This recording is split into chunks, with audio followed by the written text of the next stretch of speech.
आज हम स्टार्ट कर रहे हैं chapter 2 that is components of food. Components of food means components होते हैं तत्व, वो तत्व या वो चीज़ें जो मिलकर हमारा फूड बनाते हैं वो कंपोनेंट्स ऑफ फूड कहलाते हैं। अब अगर हम जनरली बात करें तो हम अपने फूड के अंदर मिल्क प्रोडक्ट बहुत सारी चीज़ें हैं जो हम डेली यूज़ में खाते हैं और ये सारी चीज़ें अलग अलग खाते हैं। तो मेन क्वेश्चन अब ये होता है कि हम ये सारी चीज़ें अलग अलग क्यों खाते हैं, क्योंकि सिर्फ एक फूड से हमें एक न्यूट्रिशन वैल्यू नहीं मिल सकती है, तो इसीलिए हम डिफरेंट टाइप्स ऑफ फूड खाते हैं। और हम दिन में क्योंकि अलग अलग टाइम पर खाना खाते हैं तो एक पर्टिकुलर टाइम पीरियड पे जब हम अपनी मील खाने को लेते हैं तो उसे हम मील कहते हैं। जैसे ब्रेकफास्ट, लंच, डिनर, ये 3 टाइम तो कॉमनली हर जगह यूज़ किए जाते हैं, खाए जाते हैं, तो ये क्या कहलाते हैं? मील कहलाते हैं। तो हम बेसिकली अपनी मील कितनी बार लेते हैं? 3 बार लेते हैं, एक ब्रेकफास्ट, लंच एंड डिनर। तो ये तो रही मील की बात। फिर आते हैं हम न्यूट्रिशन वैल्यू पे।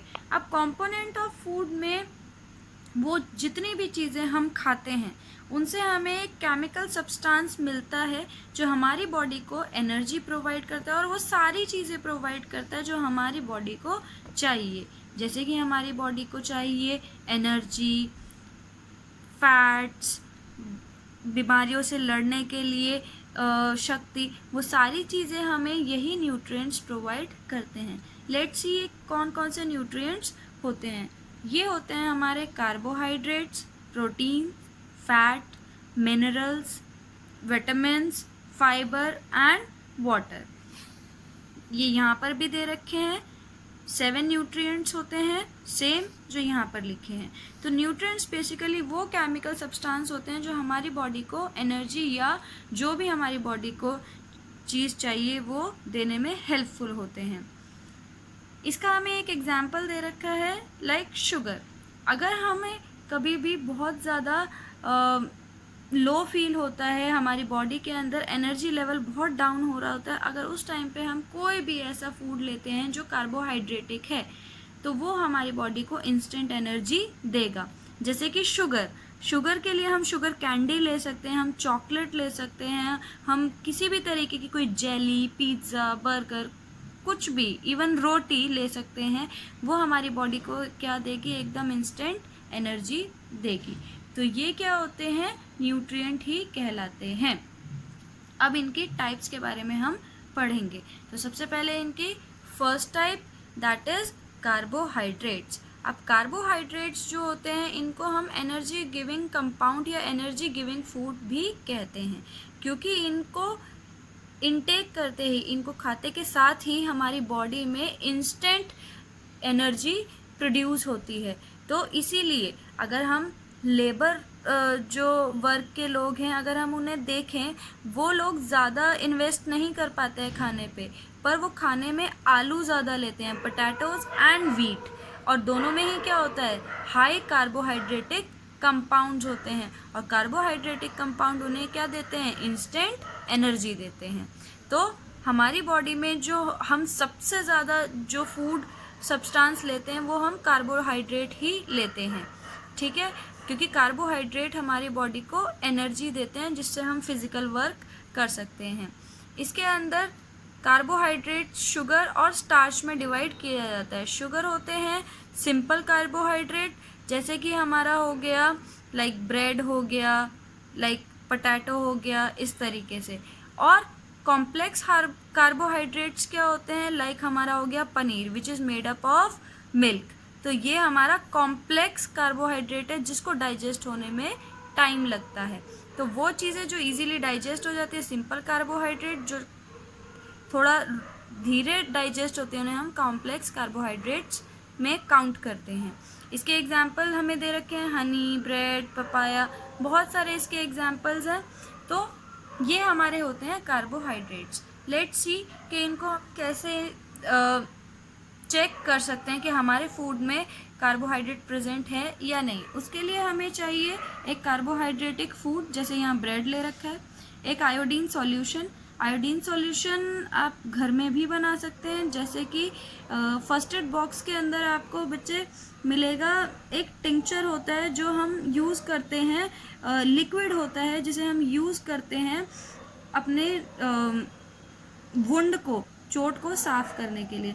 तो उसको अगर हम half of litre of water filled with half of bottle filled with water, आधी बोतल पानी के अंदर अगर हम इसे मिक्स करते हैं तो हमारा आयोडीन सॉल्यूशन रेडी हो जाएगा। तो आयोडीन सॉल्यूशन को ब्रेड के ऊपर अगर आप डालेंगे तो कुछ टाइम बाद ये ब्रेड का कलर, जहाँ पे भी ये ड्रॉप गिरे होंगे, वो कुछ ब्लू ब्लैक कलर का हो जाएगा, जैसे एक डार्क इंक होती है, कुछ ऐसा कलर हो जाएगा, विच शोज कि हमारे फूड के अंदर, हमारे कार्बोहाइड्रेट्स के अंदर क्या होता है, स्टार्च होता है, जो हमारी बॉडी को इंस्टेंट एनर्जी देता है। The next topic is fats. अब फैट्स भी क्या होते हैं, इन्हें भी हम एनर्जी गिविंग कंपाउंड्स में ही रखते हैं, और ये हमें जो एनर्जी देते हैं वो कार्बोहाइड्रेट से कई ज़्यादा मात्रा में देते हैं। कार्बोहाइड्रेट्स हमें इंस्टेंट एनर्जी देते हैं, एकदम से एनर्जी देते हैं, पर फूड्स जो जिनके अंदर फैट होता है वो हमें एनर्जी देते हैं for a long time period. अब ये फैट्स कहाँ काम करते हैं, जैसे आप रखते हैं फास्ट, जब आप फास्ट रखते हैं उस टाइम पे आप देखते हैं कि आपकी बॉडी विदाउट फूड भी आराम से काम करती है। क्यों? क्योंकि आपने जो पहले फैट्स खाए होते हैं, जैसे कि मिल्क प्रोडक्ट, बटर, घी, चीज़, ये सारी चीज़ें, ये हमारी बॉडी में स्टोर हो जाते हैं और ये बाद में हमारी बॉडी यूटिलाइज करती है जब हमारी बॉडी को फूड नहीं मिलता है। जैसे कि फास्टिंग के टाइम पे, व्रत के टाइम पे, हम व्रत के टाइम पर कुछ नहीं खाते हैं, तो यही फैट्स जो होते हैं ये हमारी बॉडी में एनर्जी प्रोवाइड करते हैं। अब ये फैट्स जो होते हैं, इनमें जैसे मिल्क प्रोडक्ट्स, बटर, घी, इनकी हमने बात की, या मीट है, वेजिटेबल ऑयल्स हैं, ग्राउंडनट ऑयल है, ये सारी चीज़ें जो होती हैं फैट्स में ही काउंट होती हैं। ठीक है, अब इसका एक्सपेरिमेंट हम कैसे चेक करेंगे कि किसी भी चीज़ के अंदर फैट्स है या नहीं, तो उसके लिए हमें दे रखा है, let's take a piece of paper, उसके ऊपर हम एक ऑयल ड्रॉप या हम किसी भी फैट की एक ड्रॉप डाल सकते हैं। आप चाहे तो ऑयल ड्रॉप डाल सकते हैं, आप चाहे तो बटर या क्रीम या मिल्क, किसी भी चीज़ का आप एक ड्रॉप इस पर डाल सकते हैं। अगर आप लिक्विड का डालेंगे तो ऑब्वियसली ये पेपर फट जाएगा, तो इट्स बेटर आप ऑयल या घी या बटर इसके ऊपर डालें। उसके बाद उसे थोड़ा सा फिंगर से रब करें। रब करने के बाद उस पर आप टॉर्च से लाइट डालिए। आप नोटिस करेंगे कि जो लाइट इस एरिया से निकल रही है, इस पोर्शन से जहाँ पे हमने फैट्स यूज़ किया था, वो अलग से हमें हाईलाइट दिखेगा। मतलब ये पेपर हमें ओपेक नज़र आएगा, पर ये पोर्शन हमें ट्रांसलूसेंट नज़र आएगा। ट्रांसलूसेंट मतलब धुंधला नज़र आएगा। अगर इसके पीछे मैं अपनी एक उंगली लगा के रखूँ, सपोज़ यही पेपर है, इसको मैं बटर से रब करके और पीछे इसके उंगली लगा दूँ, तो अभी तो मेरी फिंगर नहीं दिख रही है। अगर इस पर ऑयल करके और तब मैं इस पर फिंगर रखूँगी पीछे, तो मेरी फिंगर क्लियरली तो नहीं बट धुंधली, ट्रांसलूसेंट नज़र आएगी। तो ये होती है फैट्स के लिए टेस्टिंग। नेक्स्ट आता है हमारे प्रोटीन्स। प्रोटीन्स जो होते हैं ये हमारी बॉडी के अंदर बहुत इंपॉर्टेंट रोल प्ले करते हैं, क्योंकि ये हमारी बॉडी को बिल्ड करने में यूज़फुल होते हैं। मतलब हमारी बॉडी की जो ग्रोथ होती है वो प्रोटीन्स की वजह से ही होती है। अब कुछ लोग होते हैं कि उनकी बॉडी जो होती है एनर्जी तो बहुत रहती है, पर उनकी बॉडी ग्रो नहीं करती। क्यों? क्योंकि वो प्रॉपर प्रोटीन्स अपनी डाइट में नहीं लेते हैं।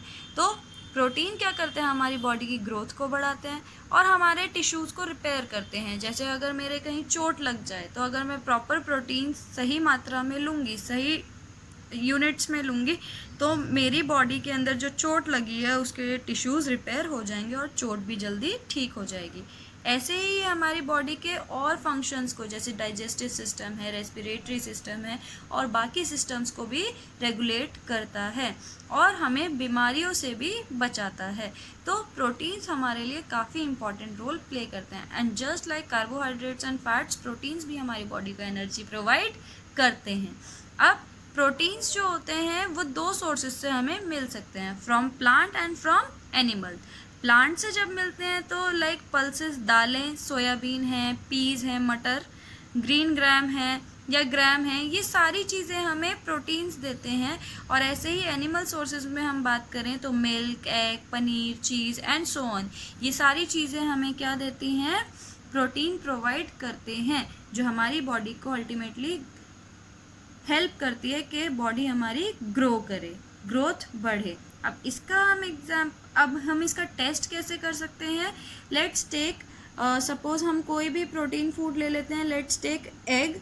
हम एग को ले सकते हैं, या फिर हम चीज़ ले सकते हैं, हम सोयाबीन ले सकते हैं, कुछ भी ले सकते हैं। उस फूड को आप प्रॉपरली क्रश करके एक पेस्ट बना लीजिए। हम बेसन भी ले सकते हैं, क्योंकि बेसन एक पाउडर होता है और पानी में उसका पेस्ट जल्दी बन जाएगा।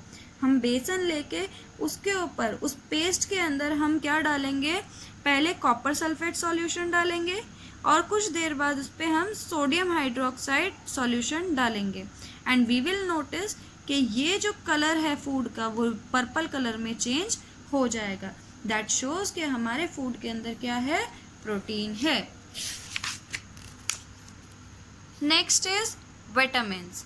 विटामिन्स जो होते हैं हमारी बॉडी के लिए बहुत ज़्यादा इम्पॉर्टेंट रोल प्ले करते हैं, और जस्ट लाइक कार्बोहाइड्रेट्स हमारी बॉडी में विटामिन्स की इतनी ज़्यादा रिक्वायरमेंट एक्सेस में नहीं होती है।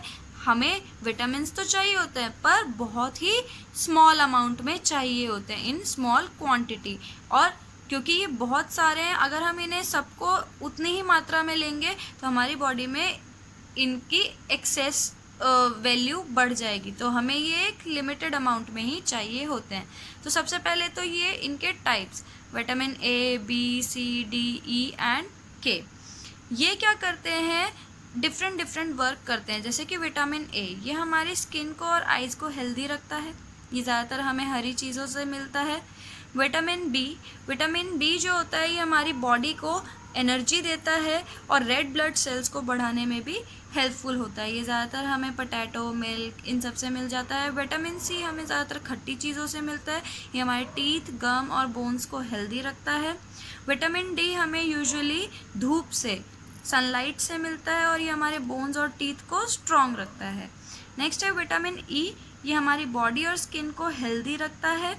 ठीक है, ये हमें यूजुअली मिल जाता है हमारे मिल्क, पीज, एग्स, नट्स, इन सब से मिलता है। एंड विटामिन के, ये हमें क्लॉटिंग ऑफ ब्लड क्या होता है, कई बार हमारे शरीर के अंदर खून के चकते बन जाते हैं, स्पॉट्स बन जाते हैं, गांठें बन जाती हैं, उन्हें बनने से रोकता है, क्योंकि वो ब्लड क्लॉट्स अगर हमारे हार्ट के पास पहुंच जाए तो हार्ट अटैक भी आ सकता है, तो ये उससे हमें बचाता है। तो विटामिन के, ये सारे विटामिन्स हमारे लिए हेल्पफुल हैं। नेक्स्ट इसके अंदर फिर आता है हमारा मिनरल्स। अब जैसे हमने विटामिन्स की बात की, वैसे ही हमारे मिनरल्स हैं। मिनरल्स हमारे प्रोटेक्टिव फूड्स में आते हैं, और ये हमारी बॉडी को हेल्दी रखने में यूज़फुल होते हैं। लाइक कैल्शियम है, सोडियम है, पोटेशियम है and so on. Let's discuss it. इसके अंदर है हमारा कैल्शियम या फोस्फोरस। कैल्शियम या फोस्फोरस क्या होता है, हमारी बॉडी के अंदर बोन्स और टीथ को स्ट्रॉन्ग बनाने में काम आता है। और ये कैल्शियम हमें कहाँ से मिलता है, ये हमें मेनली मिल्क, एग, मीट, इन सब चीज़ों से मिलता है, but mostly from the milk. फिर आता है हमारा आयरन। आयरन जो होता है हमारी बॉडी के अंदर, जो रेड ब्लड सेल्स हैं, वो रेड क्यों लगते हैं, एक रेड पिगमेंट की वजह से लगते हैं, जिसे हम क्या बोलते हैं, हीमोग्लोबिन। तो रेड ब्लड सेल्स रेड लगते हैं एक रेड कलर की वजह से, उस रेड कलर को हम हीमोग्लोबिन कहते हैं। उस हीमोग्लोबिन को बनाने में आयरन हेल्पफुल होता है। और आयरन हमें किससे मिलता है, आयरन हमें मिलता है ग्रीन लीफी वेजिटेबल्स से मिलता है। हम जितनी ग्रीन लीफी वेजिटेबल खाएंगे उतने ही ज़्यादा हमें आयरन मिलेगा।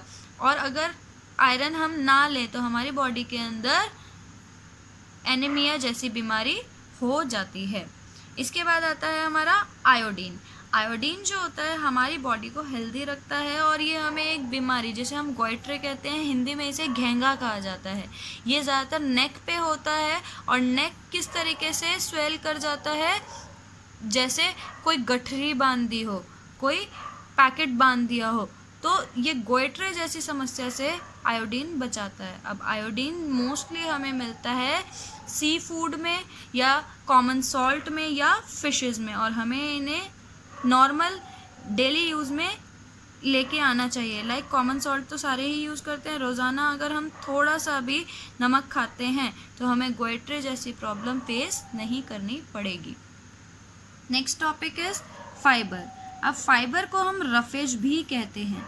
रफेज क्या होती है, इसकी अपनी खुद की कोई न्यूट्रिटिव वैल्यू नहीं होती है। मतलब अगर आप सिर्फ और सिर्फ ये सोचें कि हम फाइबर खाएंगे तो हम हेल्दी रहेंगे, तो ऐसा नहीं है। फाइबर्स जो होते हैं वो सिर्फ हमारी बॉडी के अंदर एक प्लस पॉइंट का काम करते हैं, क्योंकि ये हमें कॉन्स्टिपेशन से बचाते हैं। कॉन्स्टिपेशन होता है, इसे कहते हैं हम हिंदी में कब्ज़, मतलब पेट का खराब होना। जब पाचन क्रिया सही से काम ना करे तो उस कॉन्स्टिपेशन की प्रॉब्लम से बचाती है। दैट मीन्स कि हमें पेट दर्द या कब्ज़ जैसी दिक्कतों का सामना नहीं करना पड़ता है। नेक्स्ट है हमारी बॉडी में प्रॉपर डाइजेशन करती है। एंड लास्ट, अनडाइजेस्टेड फूड से हमारी बॉडी को रिलीव करती है। अनडाइजेस्टेड फूड को भी ईजिली हमारी बॉडी से ये एक्सक्रीट कर देती है। सो इसके अंदर बहुत सारी चीज़ें आती हैं, like carat, cabbage, but mainly salad आता है, ठीक है। इसीलिए खाने के अंदर कहा जाता है कि हमें रफेजेस को सबसे ज़्यादा लेना चाहिए, क्योंकि वो हमारी बॉडी में डाइजेशन को सही रखती हैं, रेगुलेटेड रखती हैं। नेक्स्ट आता है लास्ट टॉपिक हमारा, वाटर। वाटर जो है इन सब में सबसे ज़्यादा इम्पॉर्टेंट रोल प्ले करता है। क्या आपको पता है कि एक इंसान जो है 1 हफ्ते से ज़्यादा नहीं रह सकता बिना पानी के, बट खाने के बिना वो कई हफ्तों तक रह सकता है। तो इसीलिए हमारी बॉडी के अंदर पानी की सबसे ज़्यादा ज़रूरत होती है, क्योंकि हमारी बॉडी जो होती है वो 70% वाटर से ही बनी होती है। तो हमें पानी तो चाहिए ही चाहिए। अब वो ज़रूरी नहीं है कि हम सिर्फ वाटर लें, हम किसी भी लिक्विड फॉर्म में वाटर ले सकते हैं, क्योंकि इन सब के अंदर भी क्या है, वाटर की ही क्वांटिटी है। Like tea, fruit juice, milk या any kind of other liquid, जैसे हम शेक ले सकते हैं, लेमनेड ले सकते हैं, नींबू पानी, इन सब में क्या है, पानी ही तो है। तो हम लिक्विड को जितना ज़्यादा लेंगे उतना ही हमारी बॉडी के लिए फ़ायदेमंद होगा, क्योंकि ये हमारी बॉडी के अंदर एक तरलता लेके आते हैं, लिक्विडिटी लेके आते हैं, जिसकी वजह से हमारी बॉडी में एक चीज़ दूसरी जगह पर आसानी से मूव कर सकती है। न्यूट्रिएंट्स जो है फूड में, अगर जितना ज़्यादा लिक्विड फॉर्म में रहेगा हमारा फूड पेट के अंदर, उतनी जल्दी न्यूट्रिएंट्स जो है बॉडी एब्जॉर्ब करेगी। ऐसे ही हमारी बॉडी के अंदर जितना पानी रहेगा उतनी जल्दी हमारी बॉडी से वेस्ट रिलीज़ हो जाएगा यूरिन या स्वेट की फॉर्म में। हम जितना पानी पीते हैं हमें उतना ही पसीना आएगा, पसीने से हमारी बॉडी की जितना वेस्ट है या यूरिन से हमारी बॉडी का सारा वेस्ट निकल जाएगा। एंड लास्ट, हमारी बॉडी टेम्परेचर को पानी कंट्रोल करके रखता है, इसीलिए जो लोग पानी कम पीते हैं उनकी बॉडी का टेम्परेचर काफ़ी हाई रहता है in comparison to those people who drink water a lot. So I hope आज का सेशन आपको समझ आया होगा। Thank you.